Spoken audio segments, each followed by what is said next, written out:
حضرت واصل بن الاسقع رضی اللہ تعالی عنہ روایت فرماتے ہیں کہ نبی کریم صلی اللہ علیہ وآلہ وسلم نے ارشاد فرمایا،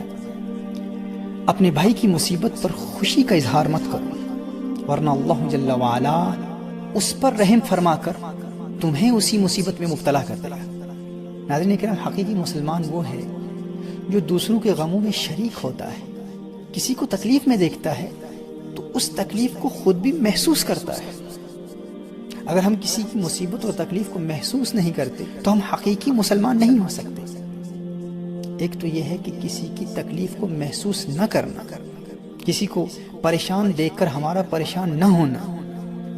اور دوسرا یہ ہے کہ کسی کو مصیبت میں مبتلا دیکھ کر ہمارا خوش ہو جانا، یہ ایک بدترین انسان کی علامت ہے۔ ناظرین کرام، اگر ہمارا کوئی جاننے والا امتحان میں فیل ہو گیا ہے اور ہم اپنے دل میں کسی قسم کی خوشی محسوس کر رہے ہیں، یا ہم ایگزامز میں فیل ہو چکے ہیں اور ہم چاہتے ہیں کہ ہمارا دوست بھی فیل ہو جائے، یا ہمارے کم مارکس آئے ہیں، کم گریڈز آئے ہیں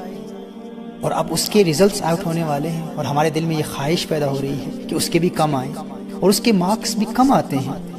اور ہمیں اس کی وجہ سے خوشی محسوس ہو رہی ہے، یا کسی کو کاروبار میں نقصان ہو گیا، یا کسی کی مہنگی گاڑی کا ایکسیڈنٹ ہو گیا، یا کسی کا بہت بڑا مکان جل گیا، یا کوئی انتہائی نیک، تندرست اور خوبرو شخص کسی جسمانی یا روحانی بیماری میں مبتلا ہو گیا اور ہم اپنے دل میں اس کے نقصان کی وجہ سے خوشی محسوس کر رہے ہیں، تو ناظرین کرام، ہمیں اپنے دل کا فوراً علاج کرانا چاہیے۔ ہمیں شاید علم ہی نہ ہو اور ہمارا باطن ایک بہت بڑے مرض میں مبتلا ہو چکا ہو، ہمیں فوراً توبہ کرنی چاہیے۔ نبی کریم صلی اللہ علیہ وآلہ وسلم نے ارشاد فرمایا،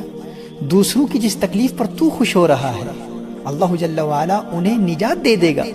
اور تجھے اسی مصیبت میں مبتلا کر دے گا۔ ایسے شخص کی دنیا بھی برباد ہوتی ہے اور آخرت بھی برباد ہوتی ہے۔ اللہ جل وعلا ہمیں دنیا اور آخرت کی خوشیاں عطا فرمائے، آمین۔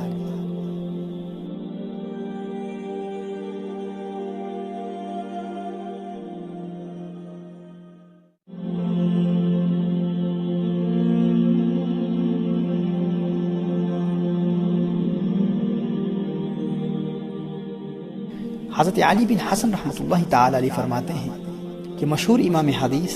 حضرت عبداللہ بن مبارک رضی اللہ تعالیٰ عنہ کے پاس ایک شخص آیا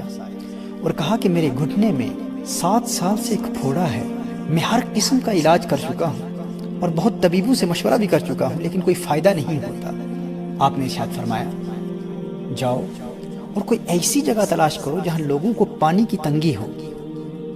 تم وہاں ایک کنواں بنوا دو، مجھے امید ہے کہ ادھر زمین سے چشمہ ابلنا شروع ہوگا اور ادھر ساتھ ساتھ تمہارا خون بہنا بند ہو جائے گا۔ ناظرین کرام، اس شخص نے ایسا ہی کیا اور اللہ کے فضل سے وہ شفا یاب ہو گیا۔ اسے امام بیہقی نے روایت کیا اور پھر اپنے استاد امام ابو عبداللہ حاکم کا ایسا ہی ایک واقعہ بیان فرماتے ہیں کہ ان کے چہرے پر پھنسیاں ہو گئی تھی، ہر طرح کا علاج کیا مگر کوئی فائدہ نہ ہوا۔ امام ابو عثمان الصابونی نے نماز جمعہ میں ان کے لیے خصوصی دعا کی اور اس دعا میں موجود ایک عورت کو اسی شب نبی کریم صلی اللہ علیہ وآلہ وسلم کی زیارت ہوئی اور آقا کریم صلی اللہ علیہ وآلہ وسلم نے ارشاد فرمایا، قولی لی ابی عبداللہ، ابو عبداللہ کو جا کر بتا دو کہ مسلمانوں کے لیے پانی کی فراوانی کرے۔ جب ایک خط کی صورت میں یہ پیغام امام ابو عبداللہ حاکم کے پاس پہنچا تو انہوں نے فوراً اپنے گھر کے سامنے سبیل تعمیر کروائی، وہاں پانی بھرا گیا اور برف ڈالی گئی اور لوگ پانی پینے لگے۔ ناظرین کرام، امام بیہقی رحمۃ اللہ تعالی علیہ فرماتے ہیں کہ ایک ہفتہ بھی گزرنے نہیں پایا تھا کہ شفا کے آثار ظاہر ہونے لگے اور جلد ہی تمام پھنسیاں ٹھیک ہو گئی اور چہرہ پہلے کی طرح بالکل صاف اور بے داغ ہو گیا۔ ناظرین کرام، پیاسوں کو پانی پلانے کی برکت سے نہ صرف انسان بڑی بڑی بیماریوں سے شفا یاب ہو جاتا ہے بلکہ آنے والی بڑی بڑی آفات و بلیات اس نیک عمل کی برکت سے ٹل جاتی ہے۔